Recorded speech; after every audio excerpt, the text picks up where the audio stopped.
kunezerwa cyane inshuti zacu, bakunzi bacu, bakunzi b'ibiganiro byacu hano kuri Pure Gold TV. Nongeye kunezererwa no kongera kugaruka hano kubasuhuza, basuhuza mu izina rya Yesu, kandi mbakira uyu munsi ku cyumweru itariki ya 10 z'ukwa kane 2022, mbakira hano kuri Pure Gold TV ku biganiro byacu by'abakristo dukunze gukora hano. Ntabwo ari buri munsi gusa, iyo mbonye akanya ndanyaruka nkashyiraho ikiganiro cy'ijambo ry'Imana.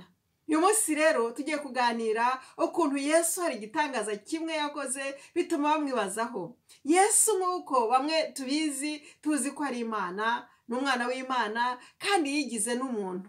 Izi ni inyigisho twafatira igihe kugira ngo tumenyeshe utabizi, ariko buri wese ndamwakiriye, cyane cyane nakiriye abashyitsi mwadusuye umunsi wa none, mutari muzi Pure Gold TV. Ndabakiriye kandi mbararika ngo mujye mubwira n'abandi muze mudusure hano kuri Pure Gold TV niba mukunda Imana, kuko iyi TV ni y'abakristo. Ndi umukristo, navutse ubwa kabiri, ni jyewe rero ujya kenshi uboneka hano kuri ibi biganiro, kandi nkaba mbibwira ko amazina yanjye ari Jose Irumva. Mugera mukoraho, mukirikeho, muze tuganire ku ijambo ry'Imana. Mbere yuko tuganira, reka tubanze dusenge, dusabe umwuka wera, kuko nizera amasengesho cyane, nizera gusenga, kandi Yesu yarasenze. Reka dusenge, dusabe umwuka wera aze abe ari uyobora bino biganiro. Reka dufatanye gusenga. Bene data Mana, turagushimye kubw'uyu munsi mwiza watwongereho ngo tubeho. Ndagushima cyane ko uri kumwe natwe, ndagushima ko umwuka wera waduhaye ari we ugiye kuza akatwigisha, niwe mufasha.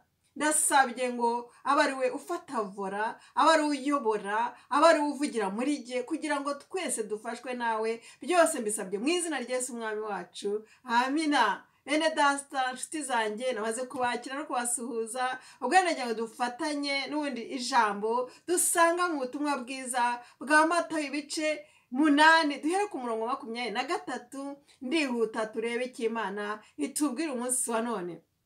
Yesu yafashe urugendo, noneho yakunda kugenda mu bwato, yakunda kugenda mu nyanja, ngo yikira mu bwato, ni ukuvuga ngo ajya mu bwato ahita abwinjiramo. Abigishwa be bajyana nawe, abigishwa be nabo baramukurikira, bajya muri ubwo bwato. Umuyaga uba mwinshi mu nyanja. Abaturiye inyanja cyangwa se abajya bayisura muzi ko hari igihe haba umuyaga mwinshi cyane, bigatuma haba ibyo bita umuraba, ari byo mu cyongereza bita waves. Amazi akagenda yibirindura. Icyo gihe rero habaye umuraba, amazi aribirindura mu buryo bukomeye kubera umuyaga. Noneho dukomeze, ubwo nyine ngo ubwato burarengerwa n'umuraba. Iyo waves nyine bigenda, amazi yibirindura arengera ubwato. Tekereza kugira ngo ayo mazi yibirindura noneho arengera ubwato, burarengerwa. Byari bikomeye cyane. Ubwato bumaze kurengerwa, abigishwa ngo bagira ubwoba cyane, barataka, babona ko bapfuye birangiye, kuko bumvaga ko ubwato bwo burengewe n'amazi yagendaga yibirindura, birangiye bapfuye nta kundi, kuko bari abantu nyine bagira ubwoba. Icyo gihe rero Yesu, kuko nababwiye nti Yesu yari Imana kandi ari n'umuntu wuzuye, yarageze aho arasinzira. Ijambo ry'Imana tubwira ko yari asinziriye hano, ngo ariko Yesu yari asinziriye. Ibyo byose byabaye atumva ayo mazi, uwo muraba warengeye ubwato, we yasinziriye. Tekereza, yari yisinziriye. Nuko noneho abigishwa bagira ubwoba, baraza baramukangura, bamukoraho, ati databuja, dukize, turapfuye. N'abana b'abantu bagize ubwoba, bata amazi, umuraba urengeye ubwato, tugiye kwikira hasi dupfe nta kundi. Ariko bari bazi ko Yesu Kristo ashebuja, bamwitaga shebuja cyangwa master, umwigisha wabo. Baravuga ati databuja, turengere, turapfuye, tabara, turapfuye. Ako kanya babonye ko nta wundi wabatabara uretse Yesu Kristo, bari baramenyeho ubushobozi, kuko Yesu Kristo yari Imana. Nubwo yabanaga nabo, babona ko afite umubiri nk'uwabo, ari umuntu, ariko yari Imana. Yari Imana yicishije bugufi, yaje kubana n'umwana w'umuntu. ubwo rero baramuhamagara turebe ku murongo wa 26 arababaza ati niki kibateye ubwoba? Yesu Kristo arababaza ati niki kibateye ubwoba gitumye muvuga ngo murapfuye? Ni igiki gikomeye? Ni iki cyadukomerera? Ni igiki kibateye ubwoba mwabafite kwizera gukemwe? Yakangutse bamukanguye bati tabara nyamureka turapfuye. Ati ni igiki? Ni igiki kibateye ubwoba mwafite kwizera gukemwe? Urumva babanaga nawe yarabigishaga, abigishwa be yari yarabigishije no kwizera, abigisha no gusenga, ariko hari aho bageze babona barapfuye, barananirwa, kwizera kurabura, kwizera baraguta, bati turapfuye nyamureka databuja tabara dutabare. Ariko nawe arabasubiza ati ni igiki kibaye? Ni igiki mutashobora? Nabahawe utware, murabufite, muzi gusenga, mwahagarika, mufite ubushobozi, twarabanye narabigishije, kuki mudahagarika iyo umuyaga ngo uhagarare? Mufite kwizera byashoboka. Ariko baravuga ati nyamuneka byuka byuka udutabare. Ubwo nyine maze arabyuka acyaha umuyaga, uwo muyaga mu nyanja, maze uratuza, haba amahoro. Haleluya! Bamwibajije bati ni muntu ki abari bahari bandi? Bamwibazaho. Ariko Yesu ni Imana, Yesu yari afite ubumana, Yesu yari afite ubushobozi, ni umunsi kandi aracyakora. Mwene data, nagira ngo nkubwire ngo niba uri umukristo nawe wahawe ubushobozi bwo kwirukana imiyaga, bwo kwirukana satani, bwo gusengera uburwayi bugakira, twahawe otorite, twahawe ubushobozi, niwizera byose bizashoboka. Ijambo ry'Imana tuzagenda turisoma, nawe ndurarizi. Yesu aravuga ati nugira kwizera, kwizera gato cyane nk'akabuto ka sinapi, urabwira uyu musozi munini cyane, urabwira iyo nyanja, iyo miraba amazi yarengeye inyanja ngo ahagarare, arahagarara. Wa musozi urawubwira uti va hariya utakare, hari ugiye no mu nyanja, birahita biba. Ndashaka kubabwira ubuhamya butoya. Muri iki gitondo nagize ikibazo gikomeye, mfite uburibwe bukomeye ku buryo nanjye nari gusakuza nti Yesu ntabara ndapfuye we. Ikintu nakoze nahise senga, ndavuga nti mu izina rya Yesu waba uribwe we ndaguhagaritse nonaha. Fata amavuta ya olive oil shyiraho naribwaga, ndasenga, ntabwo uburibwe bwamaze iminota 5 kahise buhagarara.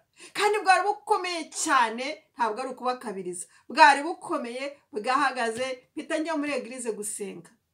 No kuvuga ngo bwa butware niwizera Yesu Kristo ukabukoresha ugasenga ufite kwizera, n'uyu munsi wa none uzakira, uzasengera abantu bakire, uzasenga mu izina rya Yesu, abadayimoni bazahunga, ibitangaza bizakoreka. Ibi ni ibintu mbabwira njyewe ubwanjye Jose byambaye uyu munsi wa none. Muri iki gitondo si rimwe si kabiri, ni kenshi njya nsenga ibintu bigahagarara, imiyaga igahagarara. Aha rero nagira ngo nkubwire ko nawe we kwigaya, menya uwo uri we, menya identite yawe, menya ko uri umwana w'Imana, menya ko nawe wahawe ubutware, wishidikanya. Kwizera niko Yesu yavugaga ati kwizera kwanyu kuriye, mwabatizera mwe, mwabafite kwizera gukemwe. Ni igiki kibateye ubwoba? Ese mwene data, muri iki gitondo aya masaha, sinza wowe amasaha ufite aka kanya, ni iki kiguteye ubwoba? Ni igiki Yesu atashobora? Ni igiki ataguhera ubushobozi? Ni igiki tutashobora? Icyo Imana ishatse kiraba. Ariko ubundi yavuze ati nimusabe icyo mushaka cyose ndakibaha, kugira ngo izina rye rihabwe icyubahiro. Reka ahubwo tugire kwizera maze dusenge, urebe ngo ibitangaza birakoreka. Ntarasoza nagira ngo nkumenyeshe ko hano kuri Pure Gold TV guhera ejo tuzafata iminsi 7 yo kujya dusenga twirije n'ubusa, abishoboye iminsi 7 dusengera ibyifuzo byose. Ngewe mfite ibyifuzo ndi gusengera, nawe ugira ibyo usengera. Tuzajya duhura buri gitondo dufatanye gusenga. Uzajya ubona n'ama video igihe uzajya ugiraho, tuzajya dufatanya gusenga dusaba Imana kugira ngo igire ikikore, kore bitangaza, cyane cyane abantu bakizwe, abantu babohoke, abantu bahambuke, abantu bave mu mwijima, abaguye bagaruke, abantu bamenye yuko Yesu yaje kubabera umwami, kubakiza. Iki nicyo cyifuzo mfite Imana yashyize ku mutima, ni ugusabira abantu ngo bave mu mwijima, bahumuka, bamenye agakiza, batazarimbuka ahubwo bazajye mu bwami bw'Imana. Iyi niyo passion Imana yampaye, uwo niwo mutima njye numva mfite, ni ugusabira umuntu w'Imana umurimo w'Imana, kandi umuntu uwo ari we wese Imana yaremye ahinduke icyaremwe gishya, akizwe. Kandi uburwayi nabwo tuzajya tubusengera, abarwayi bakire mu izina rya Yesu, kugira ngo Imana Data ihabwe icyubahiro. Reka nsoreze aha, tuzakomeza ejo mu gitondo dufatanya ijambo ry'Imana kandi dusenga kugira ngo abantu babohoke, bakizwe, bave mu mwijima, Satani abarekure, maze bazahabwe ubugingo buhoraho. Tuzanezerwe mu ijuru aho Yesu ari, yagiye kudutegura, kandi ngo azagaruka, ndetse azagaruka vuba gutwara itorero rye. Nawe ntuzahabure. Imana igufashe umunsi wa none kuri iki cyumweru. Komeza ugire ibihe byiza, turi kumwe. Komeza unezererwe uyu mwami rwose, nta kintu na kimwe atazadukorera, ntacyo atankoreye. Jose yankoreye byinshi cyane rwose. Iyo ndwaye ndamusanga akankiza, haleluya. Iyo nshonje ndamusanga akangaburira, iyo mbuze icyo nambara ndamusanga akanyambika, yo haleluya. Yesu Kristo yambereye byose. Ijambo gusa ibanga naguha riravuga ngo shaka ubwami bw'Imana mbere na mbere, ibintu uzabyongererwa. Seek first the kingdom of God and his righteousness, other things will be added to you. Banza ushaka ubwami bw'Imana no gukiranuka kwayo, ibindi uzarebe. Ibi ndabizi, mbifitiye gihamya. Reka ahubwo tubikore, gerageza Imana kuko nayo nayigerageje, ibi bintu byose bizatungana. Imana iguhe umugisha. Reka dukomeze twumva indirimbo yo gusenga bene Data. Tuzakomeza ejo, ntuzabure. Haleluya.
Musenge Imana nayo zagusubiza.